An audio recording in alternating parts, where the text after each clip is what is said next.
It costs $2 a pound. It sits on a shelf in an Amish general store in Lancaster County, in a paper sack with no label. Farmers buy it by the scoop. Wives keep it beside the lye soap. Poured into a clogged drain with a kettle of boiling water, it clears the line in 3 minutes. The average American household pays $150 to $450 for a plumber to do the same job. So why has no one outside those communities heard of this powder? That is the question this video is going to answer. And the deeper you follow the trail, the stranger the answer becomes. Start with the sack itself. It is not exotic. It is not imported from some remote village. It is not a proprietary blend sold through a subscription service. It is a plain mineral compound, sold in bulk, weighed out by hand. Priced the way flour and salt were priced 100 years ago. You can find it in Lancaster County, Pennsylvania. You can find it in Holmes County, Ohio. You can find it in the Amish settlements of northern Indiana, Wisconsin, and upstate New York.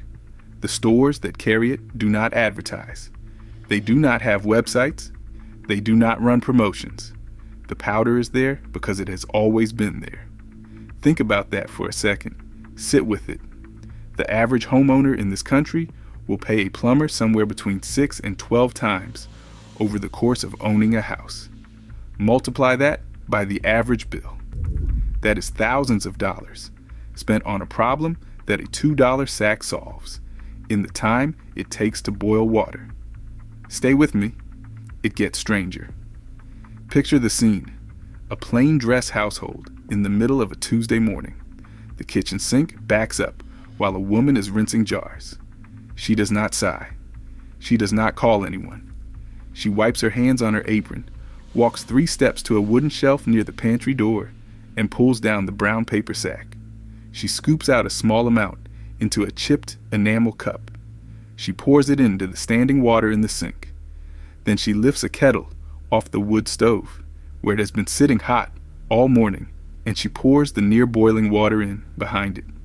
She goes back to her jars. 3 minutes later, the sink is empty. The drain runs clean. She has not stopped her morning.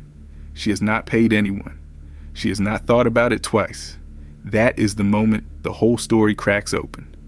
Because that is not a laboratory. That is not a chemistry demonstration. That is a kitchen.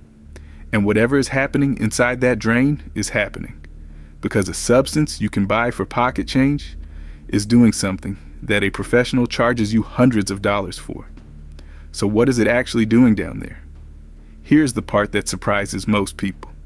The mechanism is not complicated. The powder is strongly alkaline. When it hits standing water, it begins to dissolve. When the near boiling water follows it, the reaction accelerates. Grease that has coated the inside of the pipe begins to saponify. That is a real word. It means the grease turns into a soft soap. Hair that has knotted around the trap begins to soften and lift. Organic matter, food residue, the slow buildup of everything a kitchen sink swallows in a year, breaks apart and washes down the line. No pressure, no snake, no mechanical tool, just alkalinity, heat, and time. That is it. That is the whole trick. And here's where it starts to feel wrong. Because if the mechanism is that simple, and the ingredient is that cheap, and the method is that fast, then the obvious question is, where did this go? Why does your mother not know this? Why does your grandmother maybe know this, but never taught it to your mother? Why is this pantry shelf standard sitting on Amish shelves and nowhere else? Hold on to that question, and hold on to a number. 1923. That year matters. We are going to come back to it. Because the truth is, this powder, or something extremely close to it, was not a secret 100 years ago. It was ordinary. It was in the house. It was in the pantry. It was in the almanacs.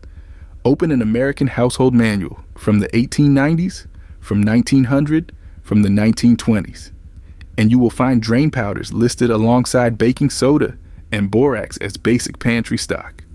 Not a folk remedy, not a country trick. Standard. The USDA published farmer bulletins throughout the 1910s, 1920s, and 1930s, covering everything a rural household needed to know: how to preserve eggs, how to cure ham, how to make lye soap from wood ash, how to keep a well clean, how to clear a slow drain.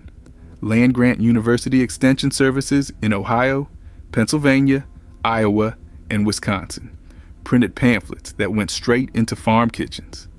Home economics teachers at the state agricultural colleges taught this material to a generation of young women who were expected to run a household without calling anyone. The powder, or its close cousins, was in those pages. It was in those classrooms. It was in those pantries. Go into any county historical society across the eastern half of this country and ask to see the household ephemera from that period. You will find pencil-marked pages in almanacs where a woman circled the drain instructions and wrote in the margin what worked best for her line. This was not a private hobby. It was a shared body of knowledge, moving from mother to daughter, from neighbor to neighbor, from bulletin to kitchen. Extension agents drove out to farms and taught this material in person year after year on the government's dime. Farm Journal ran household columns. The Grange ran meetings. Sears mail order catalogs sold the raw ingredients by the 50-pound sack. That is how normal this was. That is how far it was from a secret. This was not fringe knowledge. This was taught knowledge. It sat on the same shelf as flour. So what happened? Because something happened. Something moved this material out of the American kitchen and put it behind a service call. Something turned a $2 solution into a $300 problem. And it did not happen slowly. And it did not happen by accident. Here is where the story starts to change. Somewhere in the decades after the Second World War, drain maintenance stopped being a household task and became a service call. The transition was quiet. Nobody announced it. There was no single day it happened. But if you look at household advertising from 1945 through 1965, you can watch it move. The old pantry powders vanish from the ads. Branded liquid drain cleaners appear. Plumbers, who had once been called only for major failures, become the default response to a slow sink. The knowledge did not die. It was overwritten.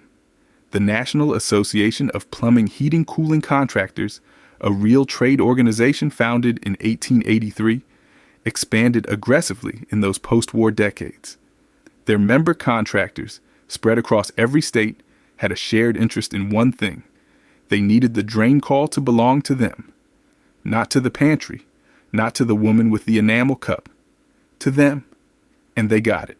State by state, county by county, city by city. The drain call moved from the kitchen shelf to the phone book. Advertising budgets from the big chemical brands helped. If your bottled cleaner did not work, and it often did not, the phone number on the back of the bottle led you to a licensed contractor. The contractor came out. He charged the visit fee. He charged the labor. He charged the parts. And when he left, you did not know any more than you did when he arrived. Which was the point. Look at the ad copy from that era. Television was new. Radio was king.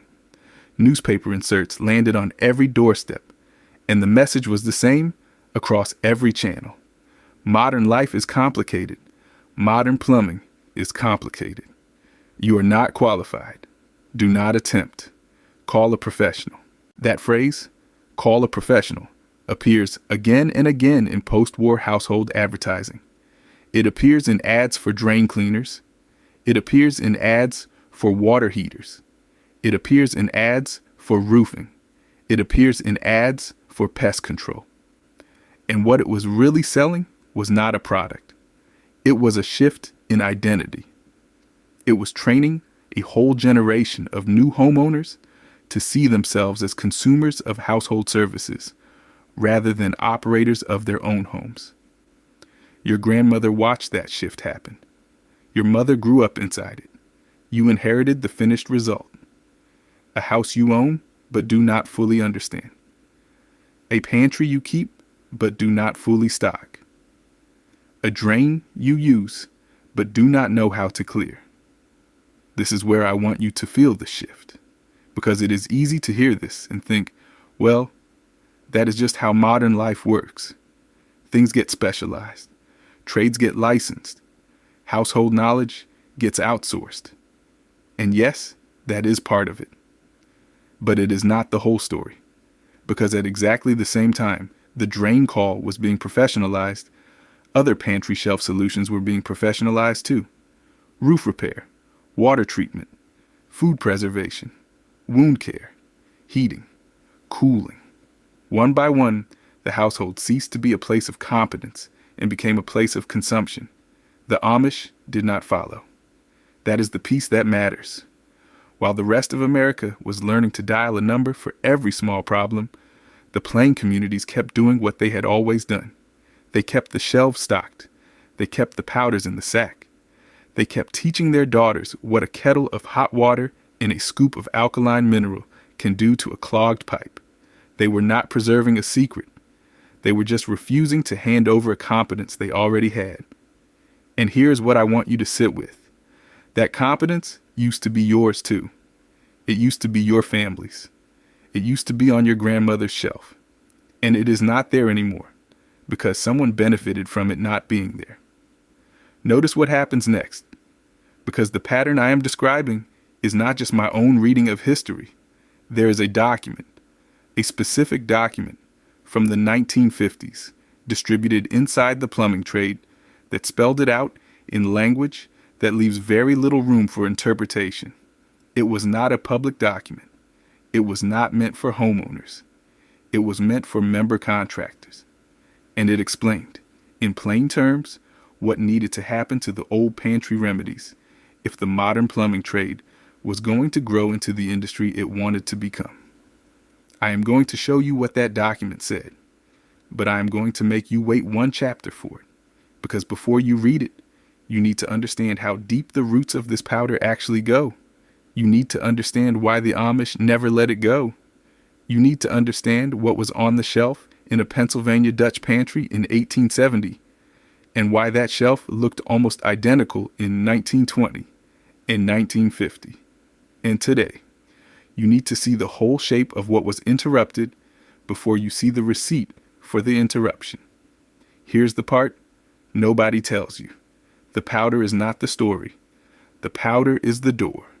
What is on the other side of that door is 150 years of household competence that was slowly, deliberately, profitably transferred out of American homes and into American service contracts. Drains today, but also roofs, also water, also food, also fuel, also heat, also cooling, also every small daily problem that used to have a $2 answer on a pantry shelf. And the receipt exists. The trade circular exists. It sat in the association archives for decades. It was quoted in later industry publications.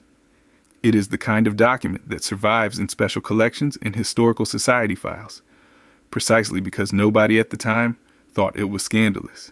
It was just business. It was just strategy. It was just how you build an industry out of a task that used to be free. I will show you that circular in the next chapter. I will show you the language it used. I will show you the names attached to it. And I will show you how the reasoning inside that document mapped, almost perfectly, onto the disappearance of every other pantry shelf solution in the American household over the next 30 years. But first, one more question. Because if the powder is that old, and the method is that simple, and the Amish never stopped using it, then somewhere along the line, the rest of us had to be actively taught not to reach for it. That teaching had to come from somewhere. It had to come through advertising, through code books, through service contracts, through the quiet architecture of everyday life. Where did that teaching begin? Who wrote the first script that convinced the American housewife that a clogged sink was somebody else's job? And what did they charge her for the privilege of forgetting what her mother knew? Stay with me, because in the next chapter, we open the archive. Open the archive. Go back before the trade circular. Go back before the post-war advertising blitz. Go back before the licensure maps. Because to understand what was taken, you have to understand what was there first. The Pennsylvania Dutch pantry of the 1870s was not a decorative space. It was a working room. Along one wall, wooden shelves ran floor to ceiling. On those shelves sat glass jars of preserved fruit, tin canisters of flour and cornmeal, crocks of pickled vegetables, sacks of salt, sacks of sugar, sacks of wood ash, and small paper packets of the mineral compounds that ran the house: lye for soap, borax for laundry, baking soda for bread and cleaning, washing soda for grease, and the powder, always the powder, kept in a paper sack near the back, refilled when the store trip came around. This shelf was not unique to the Amish. It was the standard American farm pantry of that era. The difference is what happened next. English America, meaning the non-plain communities, the modernizing communities, the communities that welcomed the trolley and the telephone and the mail order catalog, began to trade out the mineral shelf for the branded shelf sometime between 1890 and 1920. The plain communities did not. That is not a coincidence. That is a philosophy. The Amish and the conservative Mennonite communities have a doctrine called Gelassenheit, which roughly translates as yieldedness or surrender. In practical terms, it means a suspicion of anything that increases dependence on the outside world. A telephone in the house creates dependence on the telephone company. A car in the driveway creates dependence on the fuel station, the insurance company, the mechanic. A bottled cleaner under the sink creates dependence on the manufacturer, and when it fails, on the plumber. So the shelves stayed the way they were. Not because the communities rejected knowledge, because they rejected dependence. That is why the powder is there today. Not because it was hidden, because it was kept. And here's the piece that reframes everything. If you drive through Lancaster County right now, and you walk into one of the general stores that serve the plain community, you will see the same shelf layout that a woman from 1870 would recognize. Bulk mineral compounds, sold by weight in paper sacks, with handwritten labels, prices in dollars and cents, no brand names, no advertising, just competence, weighed out on a scale. Now put that shelf next to the shelf in the average American supermarket. The average American cleaning aisle contains dozens of branded products, each one designed to solve a single narrow problem.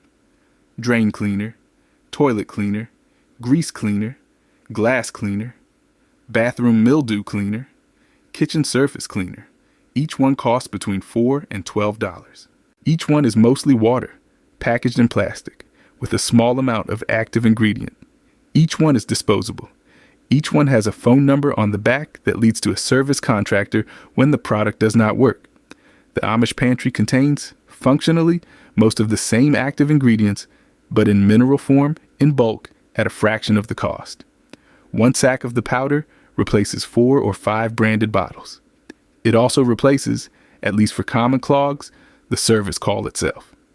This is where the story stops feeling like nostalgia and starts feeling like accounting. Multiply the cost difference across every category of household cleaning. Add in the service calls avoided. Add in the plumbing bills avoided.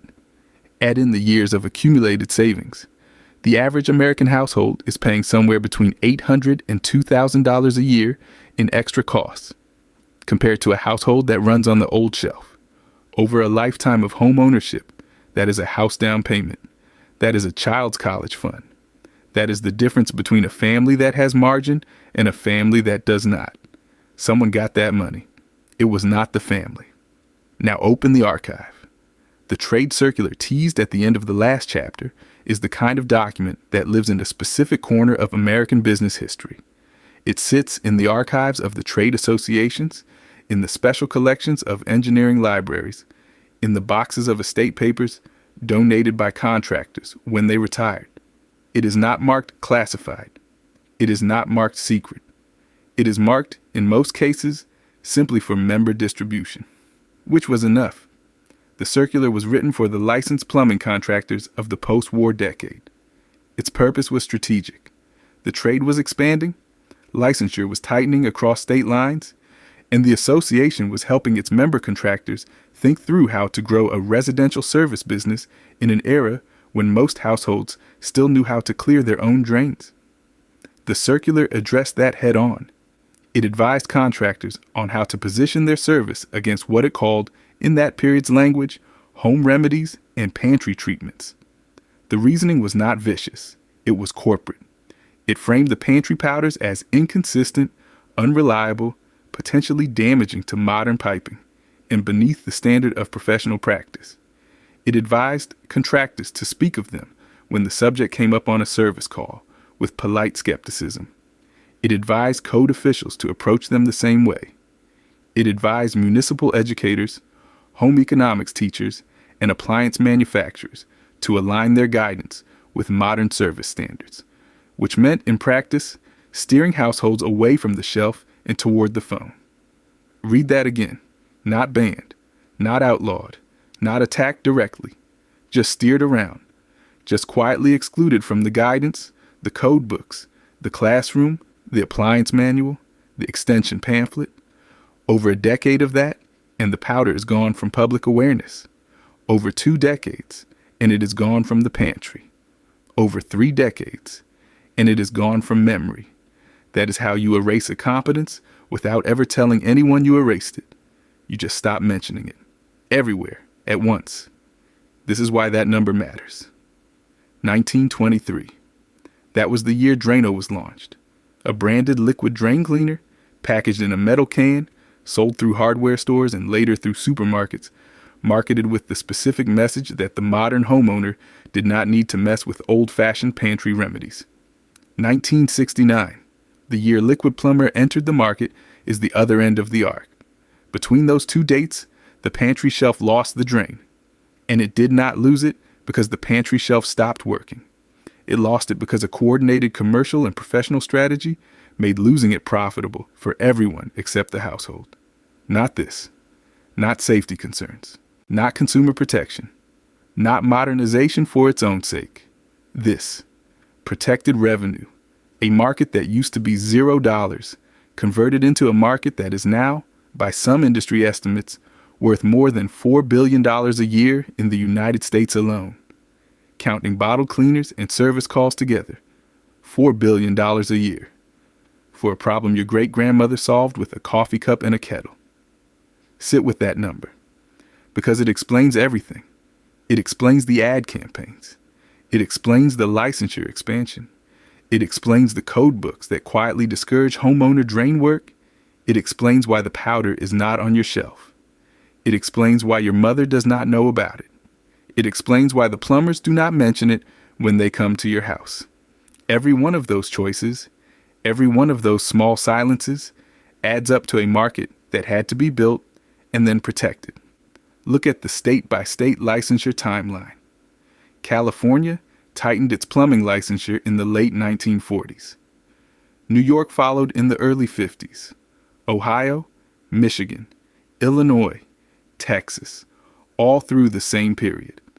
By 1975, almost every state had statutes that defined plumbing work in ways that pushed even minor household maintenance into the licensed category, not because homeowners were suddenly dangerous, because the trade needed the definition. And the code books, revised by committees that included trade association representatives, followed the licensure. And the home economics curriculum, revised by publishers who watched the code books, followed the code. Layer by layer, the pantry powder was written out of the modern American home, without a single dramatic moment, without a single public announcement, without a single villain you could name. The receipt exists. And once you have seen the receipt, you cannot unsee it. Now come back to the kitchen. Come back to the enamel cup and the wood stove and the kettle. Because the powder still works. Right now. Tonight. In your house. In any American house. In any drain. In any pipe. Made in the last 100 years. The mechanism does not care about the year. It does not care about the ad budget. It does not care about the trade circular. Alkalinity plus heat plus time still saponifies grease. still lifts hair, still breaks apart the buildup that slows a line. The Amish woman with the chipped enamel cup is not doing anything her great-grandmother did not do. She is not doing anything you cannot do. That is the practical payoff. A $2 sack, a 3-minute wait, a drain that runs clean. Repeated as needed, once every few months for as long as you own the house. Compare that to the service call. Compare it to the bottle cleaner that mostly does not work. Compare it across a lifetime of ownership to the total that would have gone to somebody else. The math is not close. And here is the piece that widens everything back out. Because if this pattern is real for drains, and the receipt is that clear, then the same pattern is almost certainly true for every other category of household competence that was quietly professionalized in the same post-war decades. Roofs, water storage, food preservation, wound care, heating, cooling, fuel, small repairs. Every one of those areas had a pantry shelf answer once. Every one of those areas is now a service contract, a subscription, a monthly bill. Drains today, roofs tomorrow, water the week after that. This is not one video. This is a shape, which brings us back to the shelf, and to you, because there is a kind of person who reads the shelf, not the label. There's a kind of person who asks what is actually in the sack and what the mineral is doing, and why the mineral used to be normal and now is not.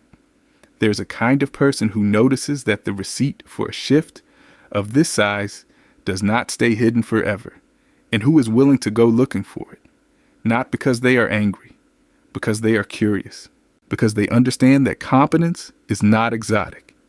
It is remembered. That is the person this video is for. If you are still here at this point in the story, you already are that person. You already noticed. You already saw the shape. You already understand that a $2 sack of mineral powder is not just a household trick. It is a doorway back into a version of American life where the household was a place of competence, not a place of consumption. And you understand that stepping through that doorway does not require anything extreme.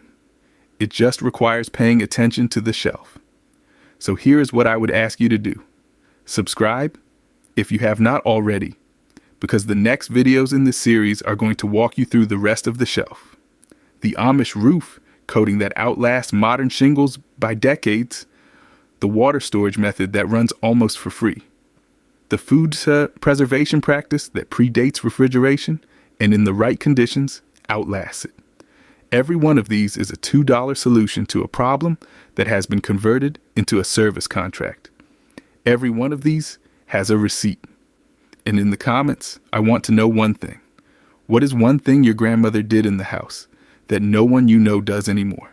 Not a recipe, not a saying, a practical thing, a method, a material, a trick, something that used to be normal and is not anymore. Because those comments are the map. Those comments are how we find the rest of the shelf. The next video is bigger than this one. The Amish roof coating I mentioned in passing is not a small story. It is sitting in plain sight in 3 U.S. states right now, on barns and outbuildings that have not needed a shingle replacement in over a century. The material costs almost nothing. The method is old. The trade organizations that professionalized roofing in the same post-war decades treated it the same way they treated the drain powder. And the receipt for that shift, when you find it, is even harder to look away from. But that is the next chapter of this longer story. For now, the powder is enough. It sits on a shelf in Lancaster County. It sits on a shelf in Holmes County. It sits on a shelf in northern Indiana. It has always sat there. It was on your family's shelf once, too. It is not there anymore, because someone benefited from you forgetting it. Now you know. And now the shelf is open again. Read the shelf, not the label.